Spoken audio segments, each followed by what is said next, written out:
بسم اللہ الرحمن الرحیم۔ السلام علیکم، آپ دیکھ رہے ہیں الف نیوز اور میں ہوں آپ کے ساتھ ماجد علی۔ شامل کرتے ہیں پاکستان اور دنیا بھر سے بریکنگ نیوز ہیڈ لائنز۔ شام میں ایرانی قونصل خانے پر اسرائیلی حملہ، پاسداران انقلاب کا کمانڈر ہلاک۔ شام کے دارالحکومت دمشق میں قائم ایرانی قونصل خانے پر اسرائیل کے فضائی حملے میں ایرانی پاسداران انقلاب کا کمانڈر سمیت متعدد ایرانی سفارتکار ہلاک ہو گئے۔ غیر ملکی خبرساں ادارے روئٹرز کی رپورٹ کے مطابق شامی اور ایرانی میڈیا نے قونصل خانے پر حملے سے متعلق اسرائیل پر براہ راست الزام عائد کیا ہے، جبکہ اسرائیلی حملے کو مشرق وسطی میں جاری تنازعات کے تناظر میں خطرناک قرار دیا جا رہا ہے۔ ایک لبنانی سیکیورٹی ذرائع نے بتایا ہے کہ مرنے والوں میں سے ایک محمد رضا زاہدی بھی تھا، جو ایران کے پاسداران انقلاب کا ایک سینئر کمانڈر تھا۔ ایران کے سرکاری ٹیلی ویژن نے کہا کہ متعدد ایرانی سفارتکار بھی مارے گئے ہیں۔ واضح ہے کہ گزشتہ 6 ماہ کے دوران اسرائیل نے بارہا ایرانی ہدف کو نشانہ بنایا ہے۔ اس حوالے سے اسرائیلی فوج کے ترجمان نے کہا ہے کہ ہم غیر ملکی میڈیا کی رپورٹس پر تبصرہ نہیں کرتے۔ دوسری جانب شمالی شام کے ایک مصروف بازار میں کار بم دھماکے میں 7 افراد ہلاک ہو گئے۔ ترکی کی سرحد کے قریب صوبہ حلب کے قصبے عزاز میں ہونے والے اس حملے میں متعدد افراد زخمی ہوئے۔ یہ واضح نہیں کہ اس قصبے میں حملہ کس نے کروایا۔ واضح ہے کہ ترکی افواج اور ان کے پراکسیز شام کے بڑے علاقوں پر کنٹرول رکھتے ہیں، جہاں دونوں ممالک کی سرحدیں مشترکہ ہیں۔ خبر کے اگلے حصے میں بات کرتے ہیں۔ غزہ جنگ میں ہمارے 600 اہلکار مارے گئے ہیں، اسرائیلی فوج کی تصدیق۔ اسرائیلی فوج نے گزشتہ سال اکتوبر میں شروع ہونے والی غزہ کی جنگ میں اب تک اپنے 600 فوجی اہلکاروں کے مارے جانے کی تصدیق کر دی۔ الجزیرہ ٹیلی ویژن کی رپورٹ کے مطابق اسرائیلی فوج کی طرف سے جاری بیان میں غزہ میں لڑائی کے دوران 20 سالہ اسرائیلی فوجی اہلکار ناداؤ کوہن کے مارے جانے کی تصدیق کی ہے۔ بیان میں کہا گیا ہے کہ ناداؤ کوہن کی موت کے ساتھ ہی 7 اکتوبر سے شروع ہونے والی غزہ کی جنگ میں اب تک مارے جانے والے اسرائیلی فوجیوں کی تعداد بڑھ کر 600 ہو گئی ہے۔ تاہم اسرائیلی فوج نے اپنے زخمیوں کی تعداد ظاہر نہیں کی۔ واضح ہے کہ کسی بھی اسرائیلی جنگ میں فوجیوں کی ہلاکت کی یہ سب سے بڑی تعداد ہے جو اسرائیل کو غزہ میں برداشت کرنا پڑی ہے۔ خبر کے اگلے حصے میں بات کرتے ہیں۔ نیتن یاہو دمشق حملے کے بعد ذہنی توازن کھو چکا ہے، ایرانی وزیر خارجہ۔ ایران کے وزیر خارجہ حسین امیر نے کہا ہے کہ نیتن یاہو دمشق حملے کے بعد اپنا ذہنی توازن کھو چکا ہے۔ حملہ صہیونی عزائم کی ناکامی کا منہ بولتا ثبوت ہے۔ ایرانی وزیر خارجہ حسین امیر کا کہنا تھا کہ دمشق حملہ غزہ میں صہیونی عزائم کی ناکامی کا منہ بولتا ثبوت ہے۔ اسرائیلی وزیر اعظم ذہنی توازن کھو چکا ہے، دمشق حملے پر عالمی برادری کا شدید اور سنجیدہ رد عمل آنا چاہیے۔ ترجمان ایرانی وزارت خارجہ نے کہا ہے کہ اسرائیل کو مناسب وقت پر حملے کا منہ توڑ جواب دیا جائے گا۔ ایران اپنی مرضی سے اسرائیل کو دو ٹوک جواب اور سزا دے گا۔ واضح ہے کہ اسرائیل کے شام میں ایرانی سفارت خانے کے قریب فضائی حملے میں کم از کم 6 افراد ہلاک ہو گئے تھے۔ ایرانی میڈیا کے مطابق شام کے دارالحکومت دمشق میں ایرانی سفارت خانے کے قریب اسرائیلی طیاروں نے بمباری کی۔ حملے میں ایرانی قونصل خانے اور سفیر کی رہائش گاہ کو نشانہ بنانے کی کوشش کی گئی۔ ایرانی میڈیا کا کہنا ہے کہ شام کے ڈیفنس سسٹم نے اسرائیل حملے کو ہدف کے حصول کی کوشش کو ناکام بنا دیا۔ دیر انصاف پاکستان کی جانب سے بھی شام میں ایرانی سفارت خانے قونصلر سیکشن پر حملے کی شدید مذمت کی گئی۔ ترجمان دفتر خارجہ کا کہنا تھا کہ حملہ شام کی خود مختاری کی ناقابل قبول خلاف ورزی ہے۔ حملہ شام کی سلامتی اور استحکام کو نقصان پہنچاتا ہے۔ ایرانی سفارت خانے پر حملہ عالمی قوانین اور UN چارٹر کی خلاف ورزی ہے۔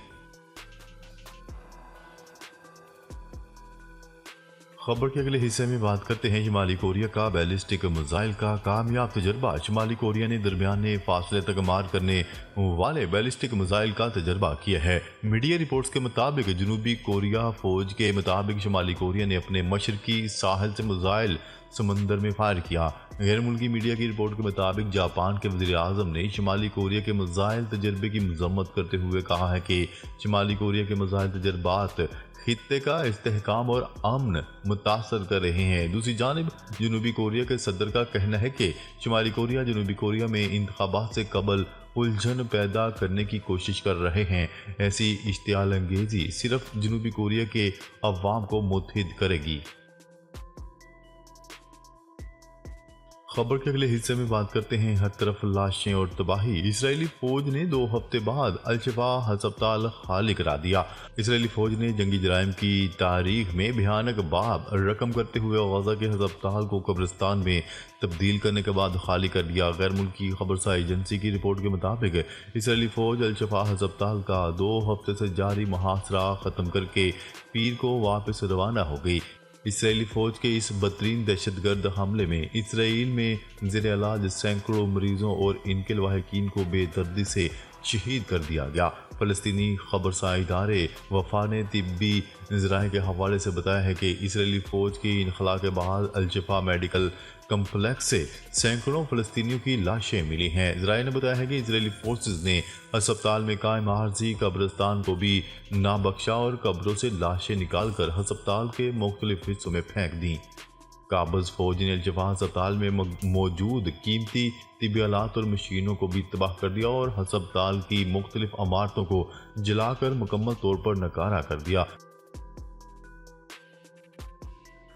خبر کے اگلے حصے میں بات کرتے ہیں غزہ جنگ سے متعلق امریکی سینیٹر نے جو بائیڈن کو خبردار کر دیا۔ غزہ جنگ سے متعلق امریکی سینٹ خارجہ تعلقات کمیٹی کے رکن کرس وان ہولن نے امریکی صدر کو متنبہ کر دیا۔ بین الاقوامی خبرساز ادارے کی رپورٹ کے مطابق سینیٹر ہولن نے اسرائیلی وزیر اعظم نیتن یاہو کو شدید تنقید کا نشانہ بناتے ہوئے کہا کہ اسرائیلی وزیر اعظم بنیادی طور پر جو بائیڈن کو نظر انداز کرتے آ رہے ہیں۔ سینیٹر ہولن نے کہا کہ امریکی ٹیکس کے پیسوں سے یک طرفہ بلینک چیک کے بجائے بدلے میں لے دے ہونی چاہیے۔ سمجھ سے بالاتر ہے کہ جواباً امریکہ مزید بم بھیج رہا ہے۔ جب تک اسرائیل غزہ کو مزید امداد کی اجازت نہیں دیتا ہمیں مزید ہتھیار نہیں بھیجنے چاہیے۔ انہوں نے مزید کہا ہے کہ شمالی غزہ میں انسانی امداد کی 1/3 ترسیل کو پچھلے ماہ روک دیا گیا۔ شمال میں کراسنگ کو کھول کر امداد بھیجی جا سکتی ہے۔ حماس کے خلاف اسرائیل کی کارروائی کی حمایت کے باوجود انسانی تباہی کو روکا جا سکتا ہے۔ خبر کے اگلے حصے میں بات کرتے ہیں امریکہ کی جانب سے سعودی عرب اور اسرائیل کے درمیان تعلقات کی بحالی کی کوششیں تیز کر دی گئیں۔ غیر ملکی میڈیا کی رپورٹ کے مطابق وائٹ ہاؤس کے قومی سلامتی مشیر جیک سیلون رواں ہفتے سعودی عرب کا اہم دورہ کریں گے، جہاں وہ ولی عہد شہزادہ محمد بن سلمان سے ملاقات کریں گے۔ اس حوالے سے ایک امریکی اہلکار کا کہنا تھا کہ جیک سیلون کی محمد بن سلمان سے گفتگو میں بڑی پیش رفت کا امکان نہیں ہے۔ امریکی اہلکار کے مطابق جیک سیلون متعدد امور پر وسیع پیمانے پر مشاورت کریں گے۔ خبر کے اگلے حصے میں بات کرتے ہیں کیلیفورنیا میں خالصتان کے قیام کے لیے ریفرنڈم 2 لاکھ سے زائد سکھوں نے ووٹ ڈالا۔ امریکی ریاست کیلیفورنیا میں خالصتان کے قیام کے لیے ریفرنڈم میں ووٹنگ کا دوسرا مرحلہ مکمل ہو گیا، جس میں مجموعی طور پر 2 لاکھ سکھوں نے ووٹ ڈالا۔ سکھ فار جسٹس کے زیر اہتمام ریفرنڈم کے پہلے مرحلے میں 1,27,000 اور دوسرے مرحلے میں 60,000 ووٹ پڑے۔ ریفرنڈم میں حصہ لینے والے سکھوں کی حفاظت کے لیے امریکی پولیس کے علاوہ سنائپر بھی موجود رہے۔ ووٹنگ کا پہلا مرحلہ خالصتان کی تحریک کے رہنما گرو پتونت سنگھ پنو کے قتل کی سازش کے چند ہفتوں بعد ہی منعقد ہوا تھا۔ پہلے مرحلے میں وقت ختم ہو جانے کے سبب کئی ہزار سکھ اپنا ووٹ نہیں ڈال سکے تھے۔ 31 مارچ کو پہلے مرحلے میں ووٹ ڈالنے سے محروم رہ جانے والے سکھوں کو ووٹ ڈالنے کا موقع فراہم کیا گیا تھا۔ کیلیفورنیا میں ریفرنڈم والے دن ووٹنگ کے آغاز سے قبل ہی 20,000 سکھ قطار لگا کر کھڑے تھے۔ ووٹ ڈالنے کے باوجود ہزاروں سکھ رہنما ووٹنگ سینٹر میں موجود رہے۔ دن بھر بھارت کے خلاف نعرے بازی کی جاتی رہی۔ ناظرین، اب تک کے لیے اتنا ہی۔ مزید خبریں لے کر بہت جلد آپ کی خدمت میں حاضر ہوں گے۔ تب تک کے لیے اپنا خیال رکھیے گا۔ اللہ نگہبان۔